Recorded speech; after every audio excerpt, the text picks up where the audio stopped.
Takimi was a 40-year-old virgin loser with an average job and no enthusiasm for life. However, one day, he suddenly found himself floating over the clouds with a pretty and aloof girl in front of him who introduces herself as a goddess named Nolan. She gracefully tells Takimi that he has been summoned to another world, but apparently, he should not have even come here. Nolan suddenly starts apologizing to him, telling him that an old and boring man like him was not even the target of the summoning spell used by the Holy Sidonia Empire, and he was just unlucky to get caught up in the spell. She curses the bastards at Sidonia Empire who used the hero summoning spell despite it being forbidden, and then tells Takimi that she was so pissed at them that she did a patch update to this world and closed the dimensional gap connecting this world to Earth, which means he can't return home. Takimi panics on hearing this, but then Nolan tells him that he won't be able to return to his world either way because his body has been destroyed in the process of being accidentally summoned to this world, and he is just a soul now. Takimi is really disappointed that he won't be able to see the ending of One Piece now, and Nolan says that she can send him down to this new world with some super-op abilities so that he can live the isekai fantasy every guy has. She tells him that the Sidonia Empire is a messed up place, so she won't send him there, and instead, she is going to send him to a peaceful place far away from it. She asks what kind of abilities he wants, and Takimi replies that he is a wimp who doesn't like fighting. Nolan decides to give him some production-based jobs like alchemy and blacksmithing by making him deep throat a magical crystal. Takimi feels like his head is splitting from all the new information about the skills, and then Nolan sends him to the planet with a bang. As he gets up and looks at his face in the lake, Takimi realizes that he has the body of a 17-year-old, and he finds himself so handsome that he wants to quickly rub one off. After that, he checks the supplies that Nolan has left him, including gold and food. Next, he decides to check out the skills he has received, and finds that he can use all sorts of basic magic spells. Takimi then begins exploring the area and finds a branch of a tree monster lying on the ground. His system tells him that this branch can be used to create high-quality weapons, so he immediately uses his blacksmithing skill on it to create a spear. Next, he uses his analysis skill to find that almost every plant around him is a medicinal herb, so he gathers a lot of them and then puts them in his item box. Just then, he hears the voice of a girl screaming, and soon, a loli comes running towards him. She hides behind him, asking him to save her from a monster, and just then, a horned rabbit comes out of the bushes. It pounces at the girl, but Takimi uses his spear to kill it in one blow. Because of that, he levels up and gets the job of a warrior, but he really doesn't want it. The girl named Molly is really impressed, and she thanks Takimi for saving her life. Takimi asks the girl if she can lead him to her village, and she gladly agrees.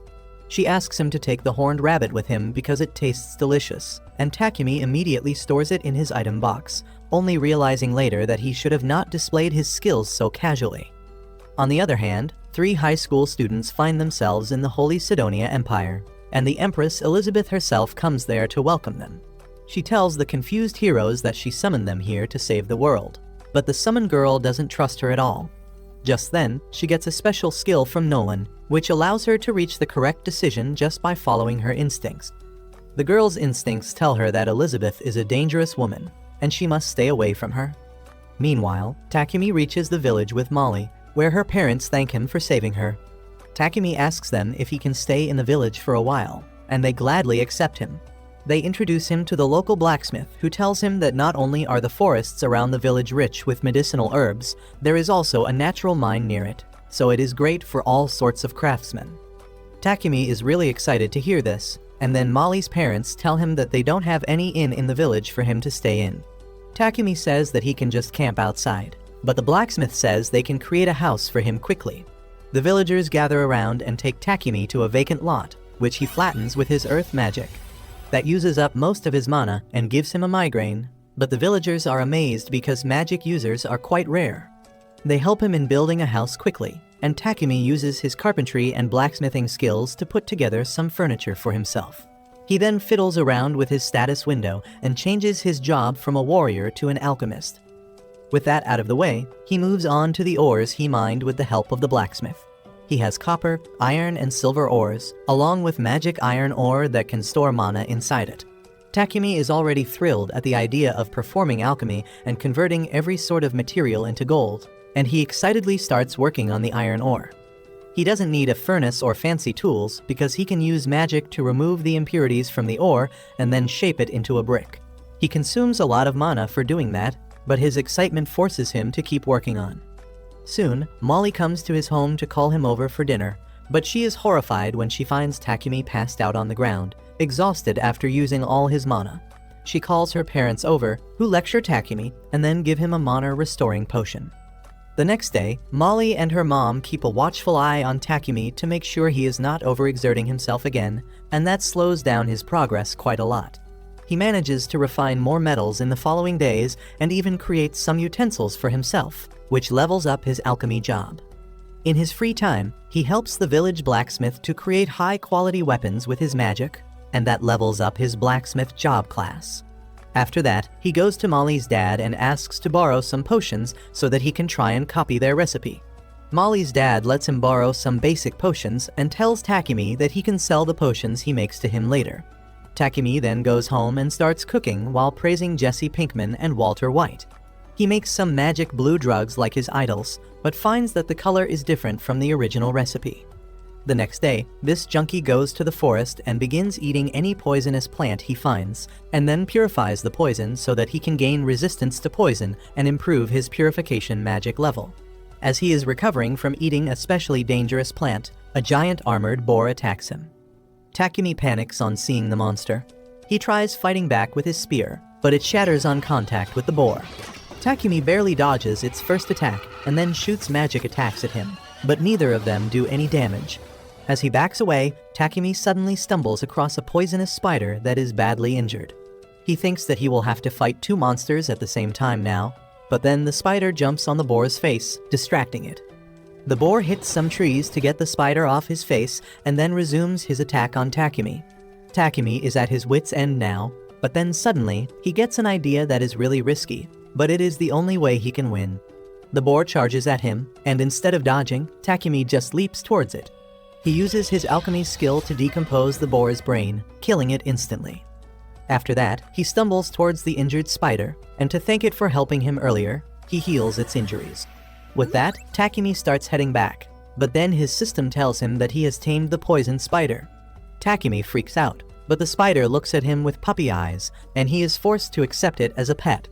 He decides to name it Maple because of the design on its back, and that causes the spider to evolve and it becomes able to talk. Takimi takes the spider back to the village with him, and everyone freaks out on seeing this. They are even more shocked to learn that Takimi has tamed it because insects are not generally willing to be tamed. Takimi tells them that it is not important, and they should focus on the giant boar he has hunted. The villagers throw a party that night to eat boar meat, and Molly's dad gives Takimi the valuable materials from the boar. He tells him to go to the city and sell them for a great price, because a talented person like him should not limit himself to a simple village. On the other hand, Nolan is watching over Takimi's progress, and she is really happy for him.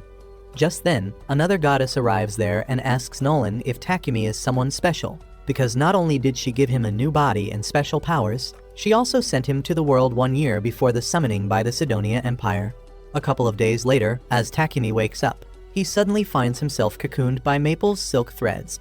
He gets furious at her and begins lashing out, asking why the hell did she do this. Maple nervously tells him that he was busy all the time and she wanted Daddy's attention, so she had to do this. Takimi realizes that he was really paying no attention to Maple as he was busy cooking potions. He tells her that he will take a day off to play with her today, and Maple starts jumping over him in joy. Just then, Molly's mom comes there with breakfast, and as she sees the spider on top of Takimi, she suspects that he has weird and illegal fetishes. Takimi tries to assure her that he doesn't like getting pegged by his pet spider, but then Molly's mom notices the sparkling silk threads hanging from the roof, and her greedy side awakens, scaring both Takimi and Maple. The woman makes a shirt using the shiny silk threads, which are a luxury item that only nobles can afford. All the women in the village gather to fawn over the shiny shirt, and Maple becomes an instant celebrity among them. She starts enjoying the attention of the village women and tells Takimi that she can't play with him today because she is busy. Takimi decides to do some work in that case, and he heads to the blacksmith who has prepared some light leather armor for him. Just then, Molly's dad also comes there and asks Takimi when is he planning to move out. Takimi is taken aback by this because he was wondering how to break the news to the villagers who have been so kind to him. However, everyone already thinks that he should go to a city where his talents can shine properly. The two men tell him that a merchant from the neighboring city is coming to their village next week, and they have arranged for a seat on his carriage already. Takimi is deeply touched by their gesture, and he sincerely thanks them. After that, he heads back home and finds Molly's mom, who is going to throw away the guts of the horned rabbits her husband has hunted in the morning. She says that they are the most delicious meat of the horned rabbit, but they need proper cleaning and processing that isn't possible in this village. Takimi tells her that he can use the holy element magic and immediately purifies the meat. This surprises Molly's mom, who advises him not to show the purification magic to anyone because only a select few people can use it, and he may get some unwanted attention because of it. After this, Takimi spends the entire week trying to develop the village. He creates a stone wall to protect it from dangers and even sets up some hand pumps for easy supply of water. When the merchant Papik comes to the village the next week, he is dumbfounded to see the wall. Molly's dad and the blacksmith come outside to do business with him, and soon Takimi also arrives there. He introduces himself to the merchant, and then tells Molly's dad that he left 100 bottles of basic healing potion at his house in case the village ever needs them. Papik is shocked to see the healing potion because it looks really high quality, and he asks if he can take a closer look at it. While he is busy examining the potion, Takimi says his goodbye to Molly and the villagers, who have made a special jacket for him using maple silk. After thanking them for everything, Takimi gets on the carriage. The villagers wave him goodbye and he gets emotional, thinking that this village is his hometown in this world. This emotional goodbye makes even Papik's bodyguard shed a tear. The blonde man then introduces himself as Heath, the redhead as Real, and the silent Baldy as Bogger. Papik says that they are a C-rank adventure party and he hired them as his bodyguards. As they start to make small talk, the redhead Real asks about the bag Takimi is holding, and he reveals that he has his pet spider in it. This shocks everyone, and Real tries getting a closer view at the tamed spider. Maple thinks that he is a pervert, so she immediately headbutts him and then goes into the bald guy's lap, who holds her without any issue. While the three adventurers fight for Maple's attention, Papik tells Takimi that he wants to buy the healing potions he gave to the villagers earlier. Before they can get to the details of business, Papik is forced to stop his carriage as there are monsters in front of him. Takimi takes a look outside and finds some goblins approaching them. The adventurers immediately go outside, ready for action, but Papik is pissing his pants already. The adventurers low-diff the goblins quickly, and their journey remains peaceful after that. 3 days later, they reach the city of Bolton, where Takimi decides to go to the Adventurer Guild first. He wants to register himself at the Alchemist Guild, but the receptionist tells him that there isn't one. Takimi is dejected, but he decides to sign up as an adventurer and registers Maple as his pet. Once that is done, he pays Papik's company a visit to make a deal about the potions he has. Papik offers him a good price for the potions, and it takes Takimi a full minute to do the math inside his mind to realize that he would become a millionaire in Japan with just this one transaction. Papik tells him that he will earn more for the same items once he gets famous, and Takimi thinks that it is too good to be true. He wonders if Papik has ulterior motives because ideally, he should be ripping him off since he is a newbie. Suddenly, Papik suggests him to get a house with a workshop so that he can do business easily. Takimi panics on hearing that because he doesn't think he has enough savings for that, but Papik says that he can just rent a house. He calls his butler and tells him to show one of their better properties to Takimi. The butler leads him to a mansion with an attached workshop, and the rent is also quite low. Takimi thinks that it is too good to be true, but he accepts the deal anyway. The next day, he moves into the mansion, and the first thing he does is create a toilet seat using magic because he isn't comfortable with anything else. That eats a lot of his mana, and as he is drinking mana potions to replenish it, he hears a scream from the hall. Takimi runs outside to see what is happening, and to his shock, Maple has put Papik in a cocoon. Takimi freaks out and asks the spider why would she do such a thing, and she replies that people enjoy this. Takimi says that only the village children enjoyed this, but turns out Papik feels really comfy in the cocoon. Anyway, Takimi frees him and then apologizes on Maple's behalf. Papik doesn't mind that, and asks to go to the toilet before doing business. Takimi points him towards the toilet, and as Papik sees the glossy ceramic toilet seat, he is astonished. Takimi tells him about its features that enable it to purify the waste instantly, and Papik asks if he can use purification magic. Takimi realizes he had to keep it a secret, and he asks the merchant to keep it a secret. Papik agrees to that, but then he asks Takimi to make 100 more of same toilet seats because that would be really good for business. Takimi agrees, and then Papik tells him to get some helping hands and suggests that he takes in a slave instead of workers. Takimi is shocked by this, but Papik tells him that if he gets a slave, he can keep his holy magic a secret from the world. He says that anyone who can use holy element magic is scooped up by the church, which exploits them and profits using their healing magic, so they must keep his powers a secret. Takimi says that he understands this, but he is against hiring a slave because he needs to keep a moral high ground. However, Papik convinces him that it is not a bad thing to do and takes him to a reliable slave trader.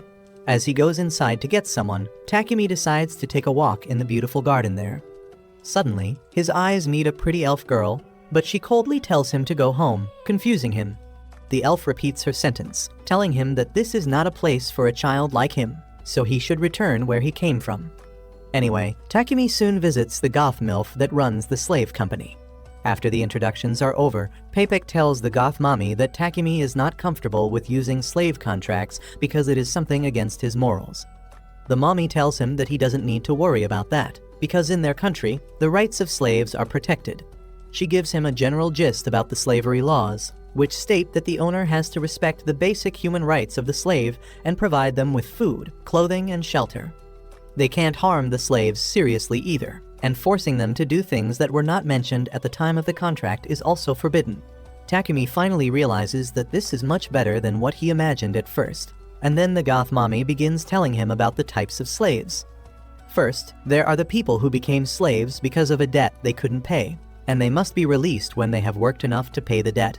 Criminals can become slaves to get a chance to reform their lives, and even prisoners of war are taken as slaves to get a place to stay. Lastly, there are also the unfortunate people who were kidnapped by robbers and made slaves illegally. Papik speaks up on Takimi's behalf, saying that he would like a war slave who can't be freed without their master's will because Takimi has some skills and talent that needs to be kept secret. The mommy asks Takimi what are his requirements, and he replies that he wants someone to look after his house and also act as his bodyguard during raw material gathering and guild quests. The mommy says that he will need 2 slaves to meet all his demands, and calls a girl named Maria who was kidnapped by bandits when she was little. She is well educated and trained in housekeeping, and Takimi is smitten because she looks low-key cute. He tells Maria about the size of his house, and she tells she can manage it all herself. He then asks why is someone as cute as her still available because there should be a line of guys wanting to pick her. Maria turns red on hearing this compliment, and she tells Takimi that she will only do his household chores and she won't let him sneak into her room at night for some raw action. Takimi gets flustered and he tries his hardest to convince her that he is a Sigma male who won't do anything inappropriate with her. The goth mommy tells them that they are ready to form a contract now, and just like that, Maria becomes Takimi's slave. The mommy then tells Takimi that they don't have a war slave to act as his bodyguard right now, but Maria reminds her that they have one girl called Sophia. The MILF tells her that it is not her place to suggest things to her, and tells her to go and pack her things urgently. Hearing this exchange makes Takimi curious about Sophia, and he presses the mommy to at least let him meet the girl. She takes him along, and turns out that Sophia is the same elf girl that Takimi saw earlier. The mommy tells him that she was captured 50 years ago in a war with the elves, and ever since then, she has not taken a master. She says that Sophia has the damage from the war all over her body, and her magic has also been sealed because of some sort of curse. This makes her unfit to be a combatant or a bodyguard. Takimi asks the MILF to let him speak with Sophia in private, and she leaves them alone in the room. Sophia tells Takimi to go home once again, but he holds her face and forcibly looks into her status window to find that she is crazy strong, but the damage to her limbs and the curse make her useless right now. He thinks that if he can heal her, she will be a great asset to him, and he immediately calls the mommy, telling him that he will form a contract with the elf. Sophia reminds him that she is more useless than Sakura right now, but Takimi says that he is the president of the I Can Fix Her Club. Soon, the paperwork is complete, and then the MILF casts the contract magic to bind the 2 girls to Takimi. After that, he heads home, But just as he opens the door, Maple pounces on him, making him fall to the ground. Sophia panics, thinking that she needs to take the monster off of her master's head, but Takimi tells her to stop because Maple is actually his pet. The girls are confused, but they accept that Takimi is a weirdo they can't understand. He then leads them inside and gives them their own rooms because he has too many free rooms anyway. He tells them that they can freely use the bath in the house as they please, and the girls hit it immediately after settling down. Once inside the bath, Maria says that she never thought that the mommy would let Sophia go because she has always been really protective of her. But Takimi must be special. However, Sophia is lost in thoughts about the contracts she saw earlier. Most of the information about Takimi was left blank, and she wonders just who the hell is he. After that, they go to the dining room, where Takimi has prepared dinner for everyone. Maria complains and throws a tantrum because cooking is supposed to be her job, and Takimi somehow consoles her. Sophia also has concerns about him allowing slaves to eat together with him, but Takimi tells her that he is chill like that. The next day, he receives a parcel from Paypek, and then goes shopping in the market. On the way, he notices a church, so he casually walks inside. He finds a statue of Nolan there and starts praying to her. He has heard that the Empire of Sidonia controls religion in this country as well, and he wonders why does Nolan hate them so much when they worship her too. Suddenly, he hears Nolan's voice, telling him that she hates them because she is not a part of their circle. Takimi opens his eyes to see himself floating over the clouds, and he panics, wondering if he is dead again. Nolan tells him that she has just called him up for a chat, and then she tells him about her relation with Sidonia and its policies. She says that originally, there was the Church of Creation that worshipped her, but then the Sidonia Empire formed the Church of Divine Light that worshipped a god that didn't even exist. Sidonia used their power to get more followers and began pushing back the Church of Creation, but Nolan didn't want to interfere in the petty matters of humans. After this, she tells Takimi that while her other blessings she granted him will last forever, she also gave him a little bit of plot armor that is about to be used up soon. She tells him that he might find it harder to solve problems now, and the people he meets may want to harm him. Takimi finally realizes that all the helpful people he met till now were brought to him by Nolan's blessing, but now it is all up to him. With that, the prayer ends, and he finds himself back in the church. He returns home soon, and instantly, Maple tackles him and makes him fall down. As the girls come to help him pick his stuff up, Takimi sees Sophia reaching his special parcel, and he immediately uses the item box to keep it away from her. He then hurries to the workshop to do some experiments, but now Sophia is curious because the package was wrapped in magic paper. She wonders what was inside the parcel that needs to be protected so seriously, and she follows Takimi to the workshop. To her horror, Takimi dips a knife in a pot of poison and then slashes his hand with it before using holy magic to purify the poison so that he can level up his holy magic to treat Sophia. He groans in pain the entire time, and then suddenly mentions Maria's name, which provokes Sophia into confronting him. She barges into the room and tells him that she won't forgive him if he does anything to Maria, and then suddenly, she collapses in Takimi's arms. He finds that she is extremely exhausted and also has a slight injury on her hand. He tries to heal her, but it is really hard and tiring because the curse resists healing magic, but he succeeds in doing it and his holy magic levels up. After that, he takes her to her room and Maria informs him that whenever Sophia gets too excited or anxious, she collapses from exhaustion. Takimi tells her that it is the last time and then casts a curse-dispelling spell as well as a high-level healing spell on Sophia that heals her injuries and regrows her cut ear. When Sophia wakes up later, Maria shares the good news with her. Sophia is stunned to see her ear healed, and then she finds that even her magic is back. Maria suddenly hugs her, saying that she is perfectly healthy now. Sophia then goes to thank Takimi, who decides to clear up any misunderstanding between them. He tells her that he was poisoning himself and then using healing magic to level it up so that he could help her. He also clarifies just mentioning Maria's name because she accidentally threw out some of his poisonous herbs in garbage. Sophia asks why he would do such a dangerous thing, and Takimi reminds her that he is the president of the I Can Fix Her Club. Sophia is moved to tears because of this, and she kneels before Takimi, swearing her lifelong loyalty to him. The next day, Takimi goes to the library to find some books on alchemy, and he is really unimpressed when he learns that there are only 4 books on the topic in the entire library. He wonders why more people are not showing interest in alchemy when it is so simple, when suddenly, he realizes that the books are written in an ancient language and only he can understand it thanks to the blessings he got from the goddess. After that, he returns home and starts working on making toilet seats for the merchant Payback. Soon, he finishes making 100 of them and then decides to take a long break from mass producing anything for a while. Maria asks him what he plans to do next, and he says that he wants to go on a little adventure to explore the world. He says that Sophia will be his bodyguard, and Maria should stay at home and look after it in the meantime. However, Maria wants to come with him on the adventure as well.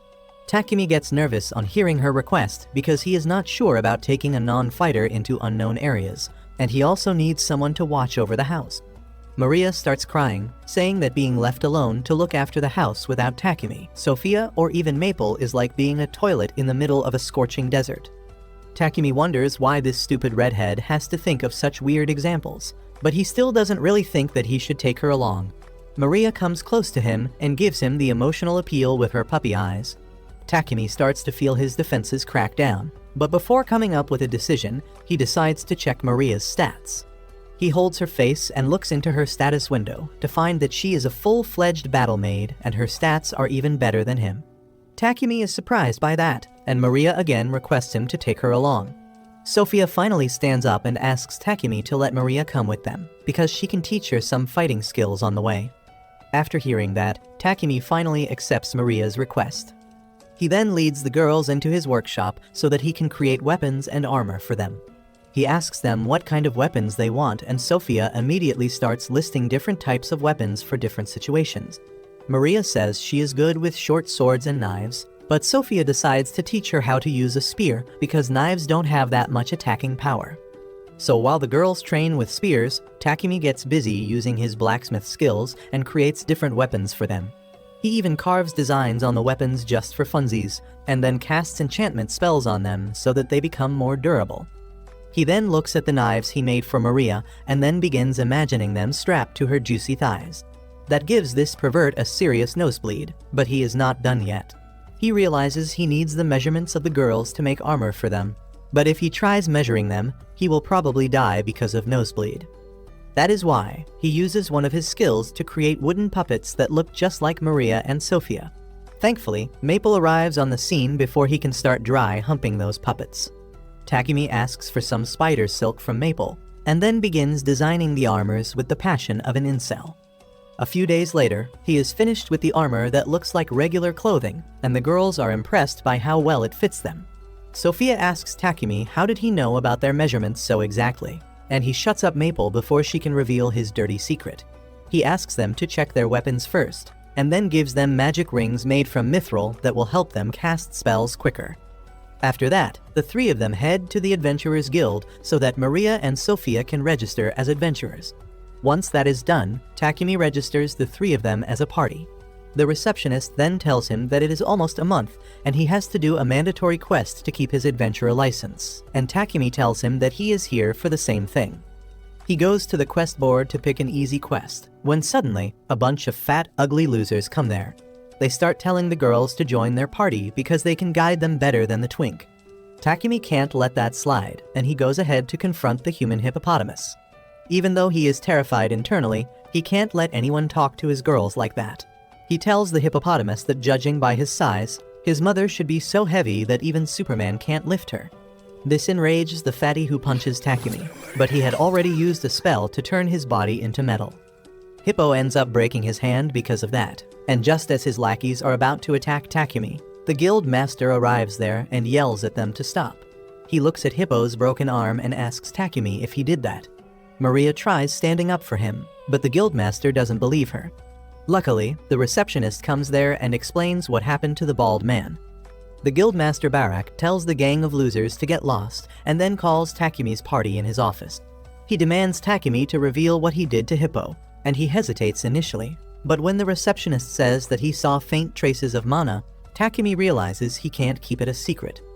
He explains that he just took out a piece of charcoal, turned it into diamond, and then coated his body with it before getting hit. Barak now understands that Takimi is an alchemist, and then the receptionist says that since he has such pretty girls in his team, a lot of incels will try to mess with him. He suggests promoting Takimi to D rank immediately so that he can be safe, and asks him to undertake a higher level quest to earn that promotion. The guildmaster gives his permission, and both Sophia and Maria are in favor of it, so Takimi decides to take the quests. The first quest is to eliminate some goblins, and thanks to Maple's help, Takimi's party finds them quickly. Sophia rushes ahead and kills 2 of them, while the other 2 dash towards Takimi and Maria. Maple ties them down with her silk threads, and then Takimi and Maria finish them off easily. After that, they hunt down some more goblins and kobolds to complete the mission, and Takimi is concerned because they are seeing a lot of goblins. Sophia says that there must be a goblin general nearby with a huge horde of goblins serving him. Usually, it takes at least 5 D-rank parties to defeat one of them, but Sophia is confident that the 3 of them are strong enough to do it on their own. Takimi doesn't even want to take such a risk, but the girls crave violence. Suddenly, Maple tells him that she feels like she is going to evolve soon, so he immediately creates a pocket dimension using space-time magic to let her rest there. With that, the 3 of them head to the goblin stronghold, and Sophia predicts that there are around 300 goblins there. Takimi gets cold feet on hearing this, and he asks Sophia if they really have to do this, but she doesn't even pay attention to him. She says that she has confirmed that there are no people held hostage there using wind magic, so they can blast the goblins with magic. They charge up their magic spells and then hit the clueless goblins, wiping out a huge number of them at once. Soon, the goblin general comes out to fight and charges straight towards Takimi. He blocks its attacks with his spear and then uses a fire spell to roast it medium rare instantly. After that, Takimi and the girls return to the guild, completely exhausted after fighting the goblins, and seeing the amount of magic stones and other resources they have collected gives the receptionist a mini heart attack. He tells Takimi to come to the guild master's office, but he is completely exhausted by now. He still goes to Barak's office, who throws a tantrum because it takes multiple D-ranked teams to kill a goblin general and Takimi's group did it alone. Suddenly, the pocket dimension reopens in front of his bald head and a hand pushes him back. Maple comes out of the pocket dimension after evolving into a half-spider, half-human hybrid, and cheerfully introduces herself to her friends. The guildmaster doesn't even know what to say to them now, and he tells Takimi to just go home. A couple days later, Maria comes to Takimi's workshop and embarrassedly asks for some scraps of clothes because she needs to make underwear for herself and Sophia. Takimi says that she won't be able to make that with scraps, and Maria shows him a sketch about her designs. Takimi finds them really basic, so he sketches some modern lingerie, complete with a bow, and Maria gets really excited on seeing them and asks him to make a set for her. Just then, Maple pops out of the pocket dimension and tells Takimi that Papek is here. When Takimi goes to see him, he finds the merchant passed out after he saw Maple's evolved form. Later, Papek tells Takimi that Marquis Godwin, who rules over the city, wants to meet him regarding the toilets with the purification feature, and he has no choice but to go to his castle immediately. Though Takimi is initially concerned about meeting a noble, he finds that Godwin is a sincere man and a good administrator who is ready to bow his head to anyone who can help him make his city a better place. He thanks Takimi for the self-purifying toilets and defeating the Goblin General, but then warns him to be more careful in the future, because if the Holy Sidonia Empire hears about him, they will surely come after him. Takimi is mentally exhausted by the time he reaches home, but when Maple gives him some soft fabric and he remembers that he gets to make underwear for Maria and Sophia, he gets his energy back. He works 3 days and nights without rest to make a set for both of them, and is completely exhausted at the end. He then asks the girls to try them on, but then wusses out as he thinks that they will consider him a creep for saying this. He runs to his room and shuts the door, even though the girls would have been happy to give him a show. A few days later, Takimi creates 3 refrigerators from scratch because he was craving ice cream. The girls find that a cool wind comes from within the refrigerators, so they open the door and sit in front of it, and Takimi doesn't understand how to tell these dumb thoughts about ozone layer depletion. He begins thinking about how he combined iron and other elements to create stainless steel, and then used a magic device that can cool its surroundings to make this piece of technology. He tells Maria that this box can keep food cold and fresh for a long period of time, and she thanks him because now she can always have fresh ingredients to cook food. Takimi decides to keep the blue one because Sophia likes it, and to take the remaining 2 to Papek's office to show him. He tells the girls that he will start working on another project after that, which will be upgrading their weapons. Sophia thinks that they don't really need an upgrade right now, But Takimi says that sooner or later, they will set out on an adventure, and they should keep improving their equipment till then. He then goes to the guild to learn about the highest quality materials like mithril and adamantite. But the receptionist tells him that they are too rare here because no blacksmith can handle them properly. He suggests Takimi to try out the blacksmiths in the country of dwarves because they are much more skilled. Suddenly, he remembers that Takimi is an alchemist and tells him that he can synthesize his own mithril, but it is really exhausting and inefficient. The fastest method to get it would be to mine it from a mine to the northwest, but only the people affiliated with the blacksmith guild can enter it. The receptionist comes up with a loophole too, and tells Takimi that if he accepts a quest to defeat monsters within the mine, he can farm some mithril and adamantite while he is hunting monsters. Takimi likes the idea, and then suddenly, the guild master appears behind him, saying he has good news for him. He tells him that the city is low on treant wood that can be obtained by defeating tree monsters called treants, and they are found on the way to the mine. Takimi is nervous because the baldy is too close to him, but he takes the request to hunt treants on his way to the mine. The guild master tells him that there is also a blacksmith who has requested a bodyguard from the guild for his trip to the mine, and he wants Takimi to take that job too. Takimi realizes that he is getting too much work all of a sudden, but the guild master promises to promote him and his girls once they complete the missions successfully. He accepts the quests, and then asks how long does it take to reach the mine. The receptionist says that it takes 1 week using normal horses and around 4 days using monster horses. But unfortunately, they don't have any monster horses right now. Just then, the redhead adventurer Reel, whom Takimi met while leaving the village, comes there and says his party is using the monster horses right now. Takimi and Reel catch up with each other, and then Reel tells the guildmaster that they hunted a buffalo on the way, so he came back to deliver it before it spoiled. He is going to return to his friends tomorrow, and Takimi asks him to stay the night at his place. Reel gladly agrees, and then he accompanies Takimi on his trip to see Payback, who goes absolutely crazy on seeing a refrigerator. He learns that Takimi is going to the mine to get some mithril and decides to lend him a carriage drawn by monster horses. But in return, he wants to buy some of the ores from him. Takimi gladly takes the deal, and then Payback requests him to make more refrigerators. After that, Takimi checks out various blacksmiths to see if anyone can give him some mithril. But he doesn't find anyone who can help, and it turns dark by the time he returns home. Suddenly, Reel spots a hostile person coming towards them, and he decides to run away with Takimi instead of fighting. However, the hooded attacker kicks him down, and then reveals herself to be Sophia, who thought Reel was kidnapping her femboy master. She is about to strike him down, but Takimi stops her, and then they apologize to Reel for the misunderstanding. He tells them that it is fine, but he has a lot of questions now. They reach the house soon, and Reel is flabbergasted when he sees Maples evolve from and jealous that Takimi lives with 3 cuties while he is still single. Later, Takimi tells his girls about the quests he took from the guild, and they agree that they should take the mission. The next day, after Reel leaves the house, Takimi starts working on their new weapons. He tries to work on a huge tungsten sword that can absorb the enemy's mana, but it is incredibly hard to use the alchemy skill on it. He somehow manages to turn it into a block of tungsten, and then forges 2 swords from it, but it drains all his mana. 3 days later, Takimi and his party set out on their journey along with the blacksmith Dagambo. Once they reach the forest where the treants are found, they park the carriage at a safe distance and cast a barrier spell around it while they go to hunt the tree monsters. Takimi has no idea what treants even look like, but Sophia has some experience dealing with them.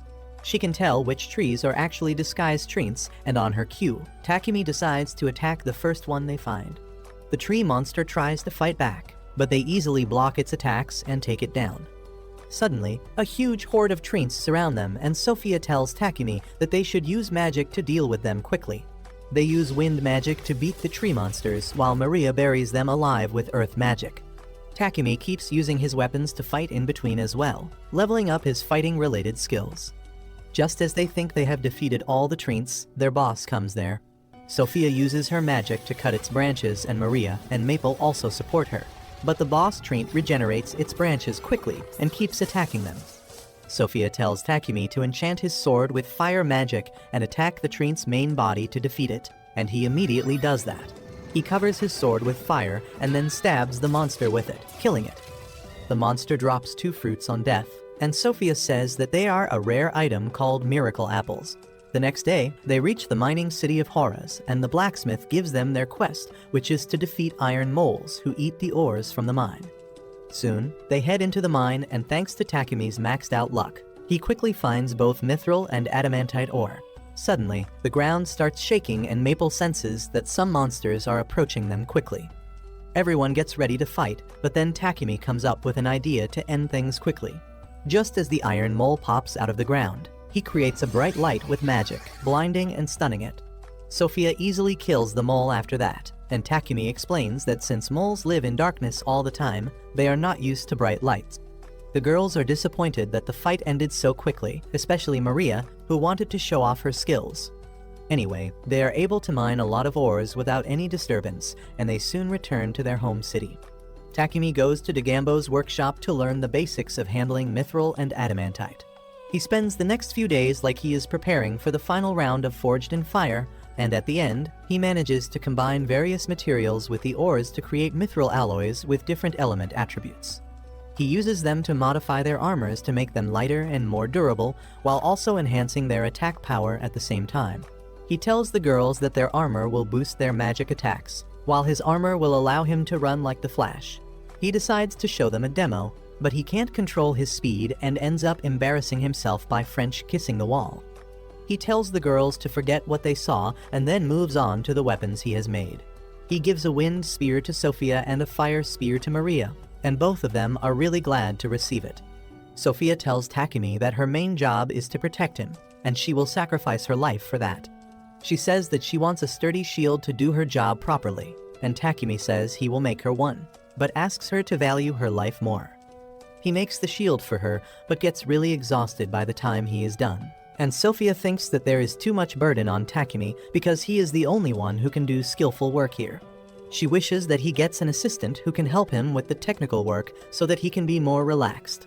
A couple days later, Papik pays Takimi a visit to tell him that the Holy Empire of Sidonia has taken notice of the magical toilets with purification magic that he created. Recently, they sent a messenger to the king to talk about the matter, and demanded that he hand over the patent to the magical toilet to them because holy magic is a gift from their god, and it should not be used by others. They also demanded him to hand over the person who invented the toilet because it was an insult to use holy magic for cleaning human waste. However, the king told them to make their own purification spells using the gift their god had given them, and refused to agree to their demands even when the messenger threatened to call all the priests from the Church of Holy Light back to Sidonia. Takimi is shocked to hear this and asks Papik if being so stern was the right choice, and the merchant tells him not to worry about anything because they have the freedom of religion in this country. He explains that there are two main religions in this region, and in their country, many people follow the Church of Creation that worships Goddess Nolan. The priests from the Church of Creation are enough to heal their population, and they don't even charge as much as the priests from Sidonia. Takimi thinks that this matter sounds a lot more serious and bothersome than he likes, so he plans to stay as far away from it as possible. However, Papik nervously begins to tell him that it won't be possible. With the help of their city lord, he sent the samples of Takimi's magic toilet and refrigerators to the king, and now he wants to meet him. Takimi is taken aback, but Papik pleads with him to come and see the king. In the end, he gives up and accepts the invitation and tells his girls about it later that night. He tells them that they have to leave for the capital in a week, and they have a lot to do before that. For starters, he wants to create new cloaks for the girls using dark element magic stones so that they can hide their presence and move around more freely. After that, Sophia and Maria go to the market for grocery shopping, and Takimi goes to the church to talk to Goddess Nolan. She calls him to her realm and asks if he is going to pray to her without any offerings. She has heard that he is going to the royal capital and tells him that she will bless him with a safe journey if he gives her something, but he says that he has some questions first. He asks her about Anat, the goddess that the Church of Divine Light worships, but Nolan doesn't answer the question properly. She claims to be the only goddess and tells him that he will learn about Anat in due time. Takimi then tells her about how the Sidonia Empire has taken an interest in him and asks her what happened to the heroes that they summoned. Normally, summoning heroes from another world would create a lot of chaos, but he hasn't even heard about them. Nolan nervously tells him that she messed with time when she sent him to this world. She sent him 1 year back in time, and that means that the heroes will be summoned to Sidonia in a few months. Takimi is aghast to learn this and asks Nolan why did she do that.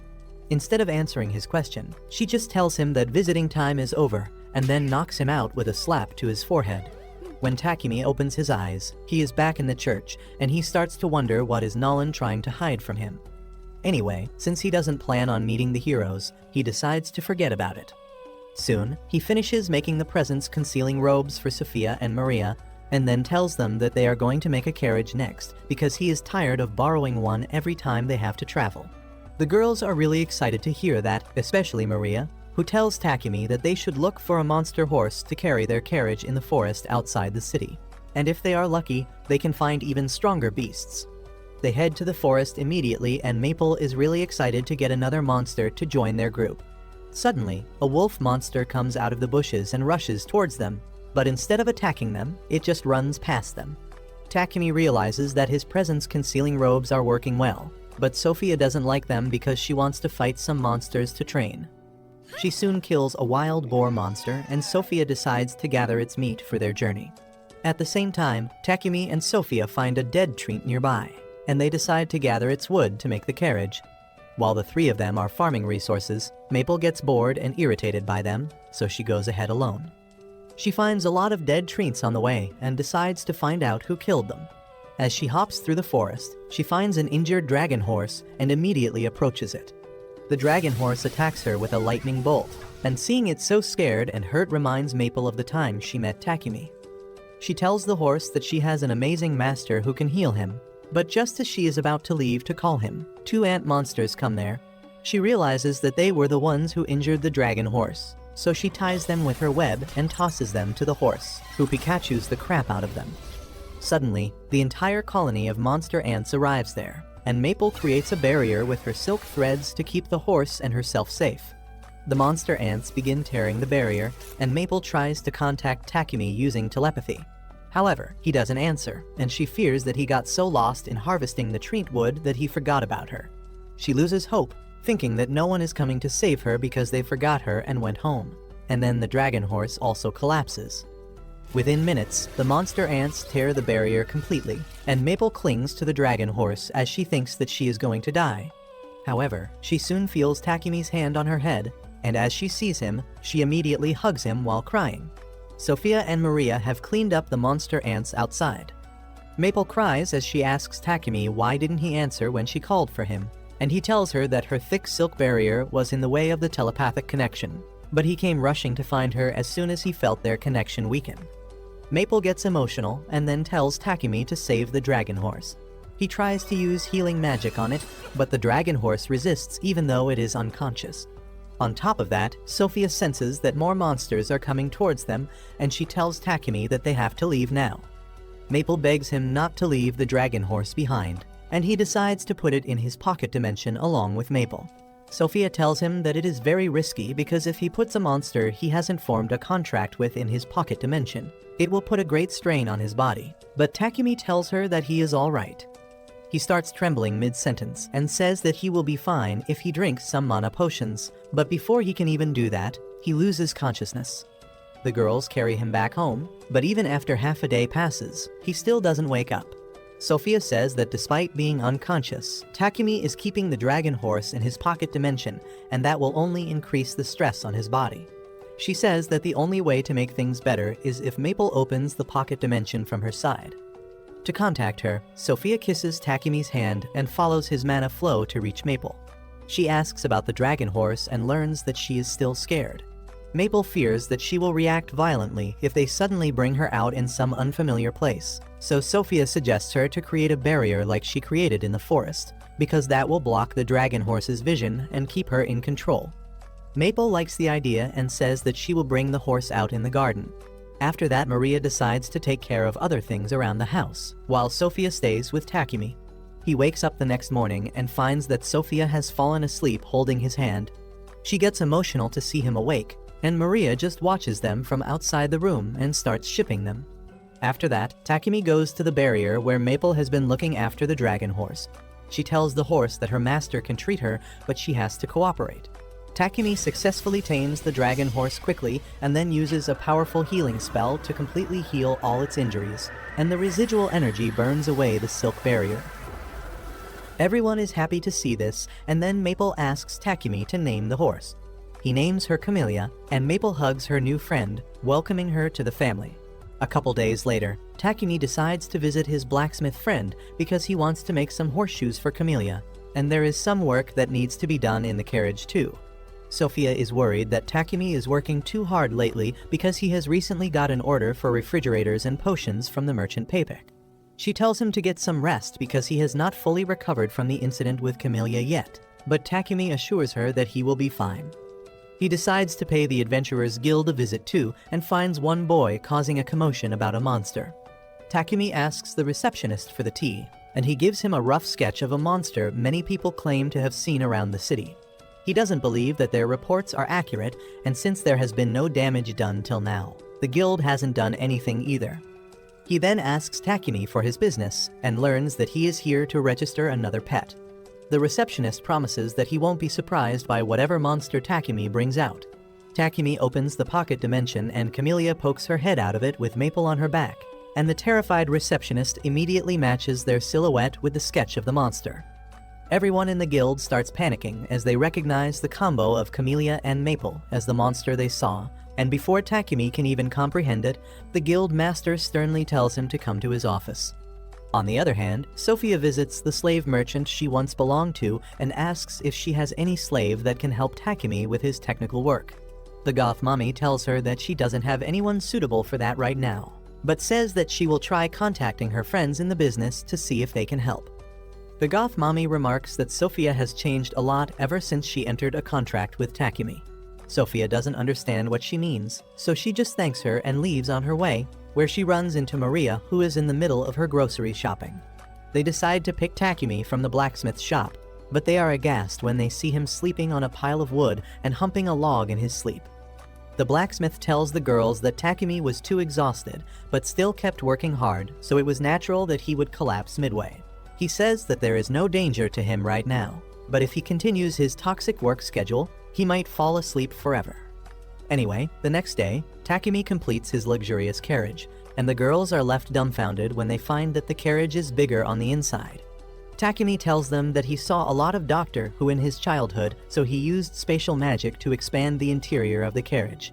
It is a full-fledged house with anti-shaking features so that it will not even rattle during the journey. Sophia says that this must be the most luxurious carriage on the entire continent. But the proper woman Maria is happy that she can do household chores during their journey too. Soon after that, they depart for the capital, and Camellia runs swiftly while pulling the carriage. Maria and Maple have the time of their life while driving the carriage, and inside, Takimi and Sophia don't even feel any turbulence. Because of all the running, Camellia quickly levels up as well, and soon, Takimi and his party unite with Papek and Lord Godwin. Papek is interested in seeing Takimi's carriage, and the moment he steps inside, he immediately busts a quick one on seeing the luxurious features inside the carriage. He begins pressing Takimi for details and promises to give him a fair price for learning the secrets behind it. But Godwin hits him with a karate chop and tells him to keep it in his pants. Papek calms down a bit after that, and then Godwin begins praising Takimi's carriage. He says that it is really the most amazing thing he has seen recently, and if he has a carriage like this, his reputation as well as that of his territory will greatly increase. Takimi realizes that even Godwin wants him to make a carriage, but he is not ready to learn the amount the noble is going to pay for it. Godwin says that he will gladly pay 100 platinum coins for a carriage like this, and Takimi shits his pants because that is enough to make him a billionaire in Japan. Anyway, they leave on the journey quickly, and after a few days, they reach the royal capital. Once they reach their lodging, Papek tells Takimi that he should present a carriage like the one he owns to the king to make him recognize his talent. He says that both he and Godwin believe that if the king sees the exceptional carriage, he will value Takimi highly and reward him greatly.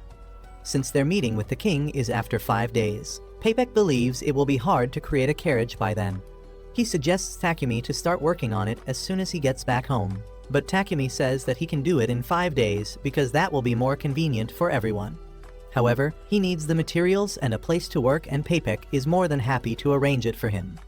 Later that day, Takimi tells the girls about Papek's idea and informs them that he has arranged a space for him to work in a big slave company owned by a man named Burton. Sophia has heard that name from the goth mommy, and she tells Takimi that Burton's company is quite reliable and famous. Takimi doesn't really care about that and starts searching the blueprints of the carriage. But then Sophia tells him that he needs an assistant who can help him with production because he is working too hard. Takimi insists that he is fine, but Sophia tells him to take better care of himself because nothing is more valuable than his health. She says that he should consult Burton's company for a slave who can help him in his work, and Takimi decides to do that. The next day, he meets with the slave trader Burton and says that he wants someone who can help him with his alchemy-related work, and the man has someone who fits the criteria exactly. Meanwhile, Sophia and Maria are waiting outside the building when they realize that Maple is missing. Sophia decides to find her and bring her back before she causes a scene, but she is a bit late because a fox girl has already pissed herself on seeing Maple. Sophia scolds Maple for running off on her own, and then helps the fox girl up, who starts feeling a bit gay on seeing her. Sophia picks her book next, and the fox girl starts geeking out as she talks about her interest in alchemy. Anyway, Sophia leaves her behind as she carries Maple outside, but they run into Takimi on the way. He tells Sophia that he was just looking for her to accompany him when he meets a slave candidate, and she gladly agrees. Turns out, the fox girl named Riva is the one Burton referred to Takimi. As Takimi tells Riva about his line of work, she starts getting nervous because till now, everyone has refused her. No one saw any value in her because she has too much to learn, and because she could not find any work. She was unable to send any money back home to her sick mother. Takimi asks her if she has any knowledge or interest in alchemy, and thinking about how everyone has always told her that it is a waste of time, Riva goes silent. However, Sophia decides to help her out and tells Takimi that Riva is studying alchemy and magic on her own. He is curious to learn about her progress now, and it turns out both of them are same level of alchemy nerds. They hit it off immediately and talk about complex things that no one else understands, and then Takimi gives Riva an alchemy circle to test her knowledge.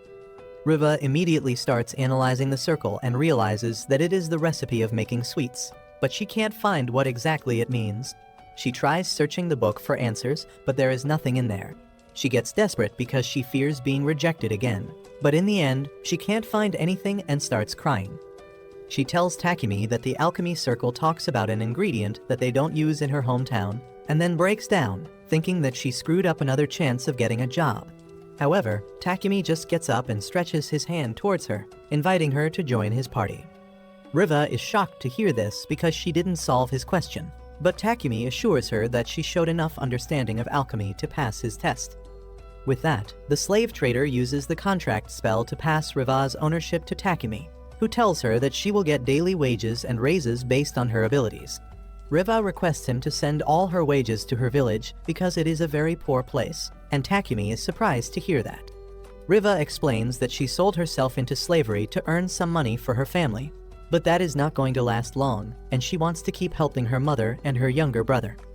Takimi is a bit confused by this because if Riva can't earn money, she can never buy her freedom as a debt slave, but Sophia tells him to accept her conditions. She believes that by working under Takimi, Riva will grow more skilled and eventually her pay grade will rise a lot. And even if she can never free herself from slavery, she will be happy serving a master like Takimi. With that, Takimi takes Riva to meet the rest of his crew, and Maria and Maple get so excited that they scare Riva. He tells them to calm down and behave nicely, but they tell him that they just wanted to give the newbie a warm welcome. Riva is moved by their honesty and excitement, and she thinks that working with them will be fun. Later, Takimi takes Riva to the backyard of their inn, where he creates an adamantite carriage frame using alchemy. Riva's eyes sparkle with excitement as she sees a master at work, and Takimi tells her that it is not as complex as she thinks. While she cleans and polishes the frame, she gets a bit doubtful that she might not be able to do it. But Takimi tells her that the spell formula for this carriage is really similar to the formula of the candy he showed her earlier. On top of that, he believes that the excitement and passion she has for alchemy is her best quality, which is why he is certain that she will learn everything quickly. A few days later, Takimi has finished the carriage with Riva's help, and as he is watching over it before presenting it to the king, an old man comes there and asks if it is his carriage. Takimi tells the old fart that it is the carriage he is going to gift the king and adds that he made it himself. The old man is impressed and tells Takimi that he is even more brilliant than he had heard, and Takimi is shocked that he is so famous. He asks the old man who is he, And the very next moment, Papik and Godwin come running there because the old man is the king of the country himself. Takimi freaks out on learning that he was talking casually to the king just now. But King Lobos tells him that there is no need to be formal because he is chill like that. Papik and Godwin also kneel in front of the king, but he tells them that this is an unofficial meeting so they can be at ease. He says that he finds official meetings a pain in the ass, so he came here to meet the genius alchemist personally. He thanks Takimi for his smart toilets that solved the capital city's hygiene problems, and says that he wanted to throw a big party to honor him, but that would bring unwanted attention from their neighbors. Takimi understands that, and he thanks King Lobos for protecting him from the Sidonia Empire all this time.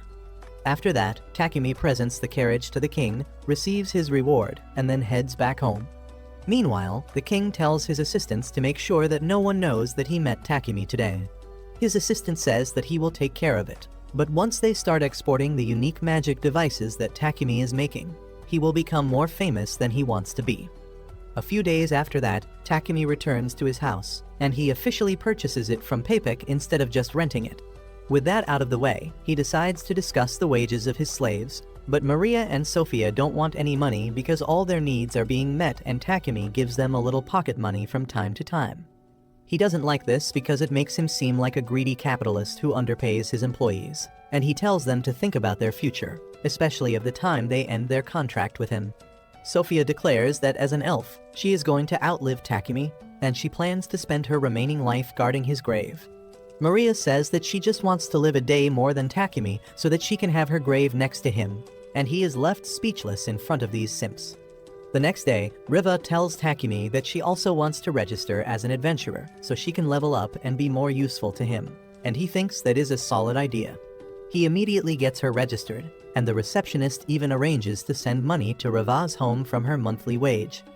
He then asks Takimi to pick a name for his adventuring party already, because they are one of the strongest people in their guild. Takimi says that he doesn't really want to be an adventurer, nor is he any good for it.